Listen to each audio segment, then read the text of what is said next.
राधे राधे दोस्तों, मैं आज आपको पुरुषोत्तम मास कथा अध्याय 3 सुनाने जा रही हूँ, जिसके सुनने से अपार धन संपत्ति और मन को शांति मिलती है। ध्यानपूर्वक और भक्ति भाव से सुनिए। ऋषिगण बोले, हे महाभाग, नर के मित्र नारायण नारद के प्रति शुभ वचन बोले, वह आप विस्तार पूर्वक हमसे कहें। सूत जी बोले, हे दुष्सत्मो, नारायण ने नारद के प्रति जो सुंदर वचन कहे वह जैसे मैंने सुने हैं वैसे ही मैं कहता हूँ, आप लोग सुने। नारायण बोले, हे नारद, पहले महात्मा श्री कृष्ण चंद्र ने राजा युधिष्ठिर से जो कहा था वह मैं कहता हूँ, सुनिए। एक समय धार्मिक राजा अजात शत्रु युधिष्ठिर छल प्रिय धृतराष्ट्र के दुष्ट पुत्रों द्वारा दूत कीड़ा में हार गए। सबके देखते देखते अग्नि से उत्पन्न हुई धर्मपरायण द्रौपदी के बालों को पकड़कर दुष्ट दुशासन ने खींचा और खींचने के बाद उसके वस्त्र उतारने लगा। तब भगवान कृष्ण ने उसकी रक्षा की। पीछे पांडव राज्य को त्याग कामयक वन को चले गए। वहाँ अत्यंत क्लेश से युक्त वे वन के फलों को खाकर जीवन बिताने लगे।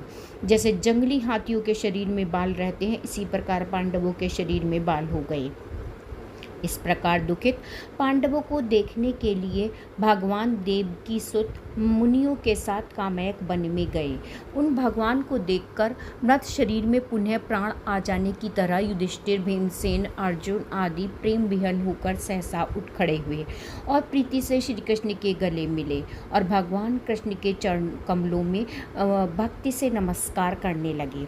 द्रौपदी ने भी धीरे धीरे वहां आकर आलस्य रहित होकर भगवान को शीघ्र नमस्कार किया। उन दुखित पांडवों को मृग के चर्म के वस्त्रों को पहने देख और समस्त शरीर में धूल लगी हुई, रूखा शरीर, चारों तरफ बाल बिखरे हुए, द्रौपदी को भी उसी प्रकार दुर्बल शरीर वाली और दुखों से घिरी हुई देखा। इस तरह दुखित पांडवों को देखकर वे अत्यंत दुखी हुए। भक्तवत्सल भगवान धृतराष्ट्र के पुत्रों को जला देने की इच्छा से उन पर क्रुद्ध हुए। विश्व के आत्मा बाहों को चढ़ा गुर कर देखने वाले करोड़ों काल के कराल मुख की तरह मुख वाले धधकती हुई प्रलय की अग्नि के समान उठे हुए होठों को दांत के नीचे जोर से दबाकर तीनों लोगों को जला देने की तरह ऐसे उद्यत हुए जैसे श्री सीता के वियोग से संतप्त भगवान रामचंद्र को रावण पर जैसा क्रोध आया था। उस प्रकार से क्रुद्ध भगवान को देखकर कांपते हुए अर्जुन, कृष्ण और प्रसन्न करने के लिए द्रौपदी, धर्मराज तथा और लोगों से भी अनुमोदित होकर शीघ्र ही हाथ जोड़कर उनकी स्तुति करने लगे। अर्जुन बोले, हे कृष्ण, हे जगत के नाथ, हे नाथ, मैं जगत के बाहर नहीं हूँ, आप ही जगत की रक्षा करने वाले हैं। हे प्रभु, क्या मेरी रक्षा आप न करोगे? जिनके नेत्र के देखने से ही ब्रह्मा का पतन हो जाता है, उनके क्रोध करने से क्या नहीं हो सकता? यह कौन जानता है कि क्या होगा? हे संहार करने वाले, क्रोध का संहार कीजिए।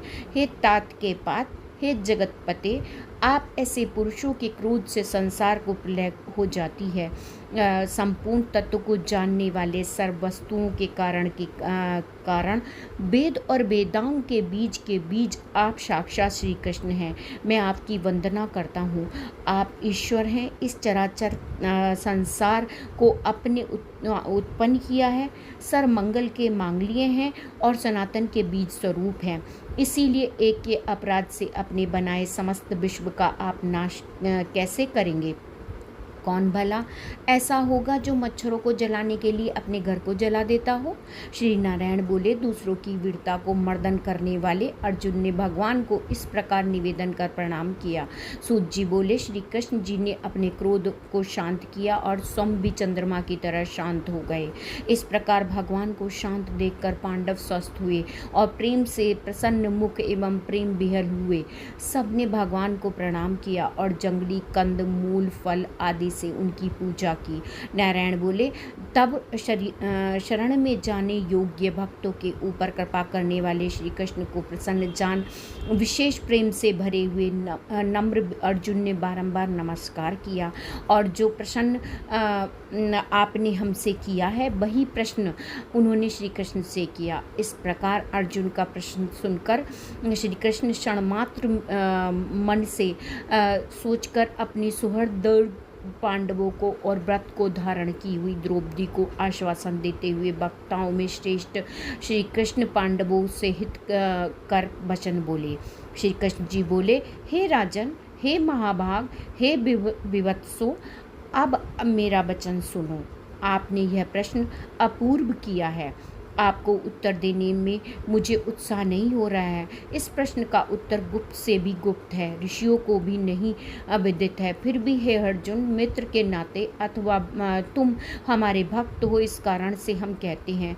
हे सुब्रत, वह जो उत्तर है वह अति उग्र है, अतः क्रम से सुनो।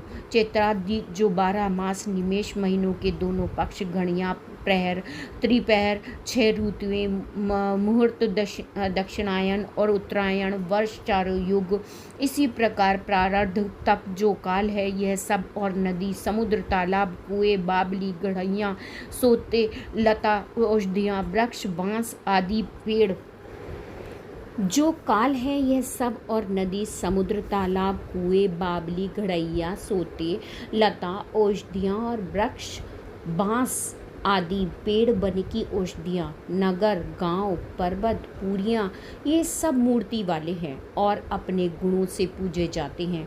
इनमें ऐसा कोई अपूर्व व्यक्ति नहीं है जो अपने अधिष्ठात्र देवता के बिना रहता हो। अपने अपने अधिकार में पूजे जाने वाले ये सभी फल को देने वाले हैं।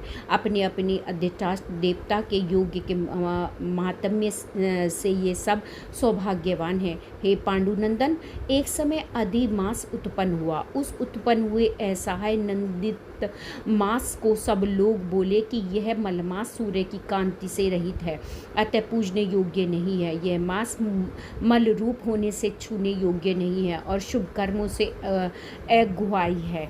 इस प्रकार के वचनों को लोगों के मुख से सुनकर यह मास निरुद्योग, प्रभा रहित, दुख से घिरा हुआ, अति खिन्न मन, चिंता से ही ग्रस्त मन होकर व्यथित हृदय से मरणासन की तरह हो गया।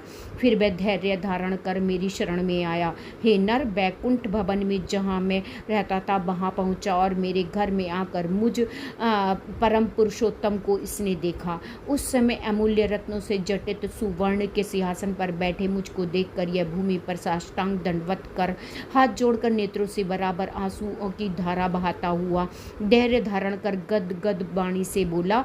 सूत जी बोले, इस प्रकार महामुनि बद्रीनाथ कथा कहकर चुप हो गए। तब नारायण के मुख से कथा सुनो भक्तों के ऊपर दया करने वाले नारद मुनि पुनः बोले।